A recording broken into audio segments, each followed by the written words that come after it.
I had a really good friend of mine. I went to lunch and he said, I don't know who this guy is here in front of me. And he goes, let me ask you a question, honestly. Right now, what are you grateful for? And at the lunch, I said, nothing, brother. There's nothing good in my life right now. As I'm mouthing these words, two people walked in with an older man. Both of them clearly were fighting cancer somehow. Both had lost their hair. One of the ladies had a bonnet on and they were barely moving in. Both walked by our table and gave me the most warm greeting, the warmest smile as a stranger. And he goes, that's pretty freaking pathetic. You can't find anything in your life to be grateful for right now? There's this thing people think that like, I'll be happy when? Once I get like this big, amazing home, or once I get this car, or once I get this relationship or an amount of money, then I'll allow myself some happiness. The problem is the finish line always moves. You never arrive there, right? The other part is people think, well, if I enjoy myself now, I'm gonna lose my drive.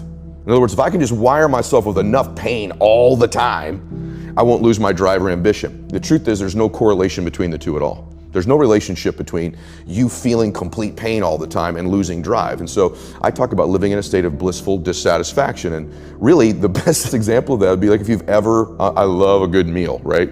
You know, if I bite into a great piece of steak, if you're a steak eater like I am, you take that first bite, it's like complete bliss, right? There's no correlation between how great that tasted and your lack of desire for the next bite. In fact, that bliss causes you to want more of it.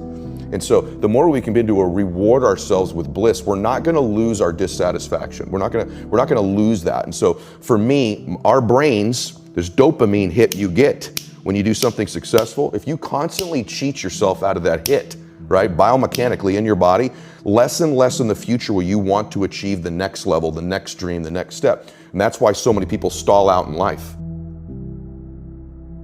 We build habits, rituals, and disciplines that serve us, okay? The reason my standards are set so high is because I don't want to leave it up to my own devices. My standard is one more minute on the treadmill. My standard is one more person I can reach that day, one more phone call, one more something.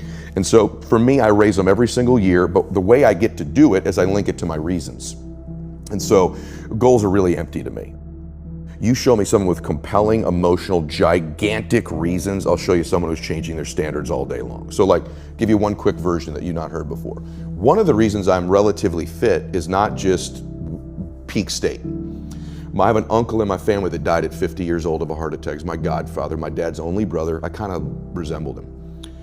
And I look like him a lot. So on the way back from his funeral, my reticular activator's on heart attacks.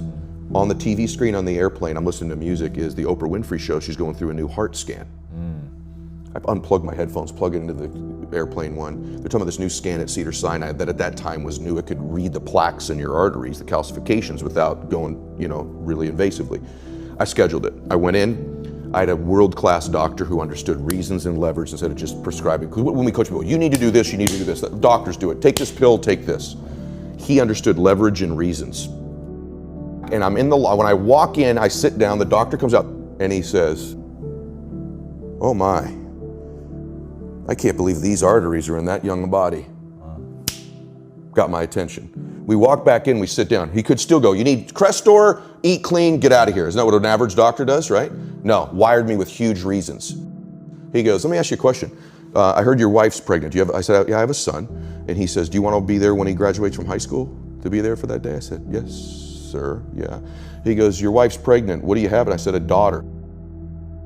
Would you like to walk her down the aisle on her wedding day, or are you okay that it's some other man? I went, what the fuck is on this scan, right? And he goes, I want to be very clear with you. If you keep going down the road you're going, there'll be some other man with your son at graduation high school, and a stranger's walking your daughter down the aisle that's not even born yet on her wedding day. But if you do exactly what I tell you to do, you'll be there. And so to this day, brother, there are mornings when I wake up, not every morning, I don't want to go to the gym, I go, Bella's wedding, Bella's wedding, Bella's wedding. So my standards are high because of my big old reasons. Other dudes may miss the gym that day because they're not going to miss their daughter's wedding if they don't go, but I've convinced myself I'll miss my daughter's wedding. So I will get my ass out of bed at 4 o'clock in the morning and I will get to that gym because my reasons are bigger, so my standards are higher. So that's what I think causes us to have great standards, is huge reasons. And I think anytime you meet somebody like yourself or myself who might now appear self-confident, it's because I really had to find tools and resources because I was so insecure and shy and introverted. So I had to find techniques and resources to build that up in me. And for me, it's very simple. It's the promises that I keep to myself. If I have a habit over and over of beginning to stack one on top of the other, of keeping promises I make to me, not other people. In other words, the minute you begin to get external in your life, worrying about what other people think about you, right? You've lost all control. And it never fills you up. And people's admiration, people's gratitude towards you will never fill you up. It's your own. It's your own inside. And so for me, self-confidence comes from keeping the promises I make to myself. And the other part of it is being aware I'm doing it. In other words, most people don't give themselves enough credit all the time. They're very aware of these 20% things and not aware of the 80, right? And that's why the dosage is so important too. You've nailed it. It should be 80-20, right? Because people get addicted to this. I'm not good at this. People don't like this about me. I don't feel good. Instead of focusing on the 80 and stacking it up. Wow, I did eat what I said I was going to today. I did get up when I said I was going to. I made the amount of phone calls. I treated people in such a way I promised myself. It's not just doing those things. It's rewarding it. It's being aware of it and stacking that up. And all of a sudden, because that's the messaging I was giving myself, all of a sudden, all these things start to come into my awareness that I'm grateful for.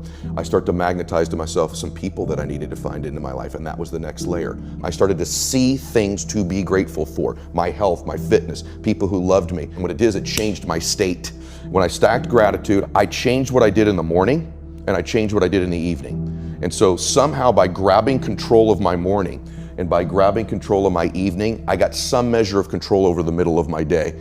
I was an out of control person back in those days, meaning this: I woke up worried, stressed, fearful, and I immediately start thinking about a bill I had to pay, something that was wrong, and I'm in a state of reaction to begin I'm talking within 6 minutes of waking up.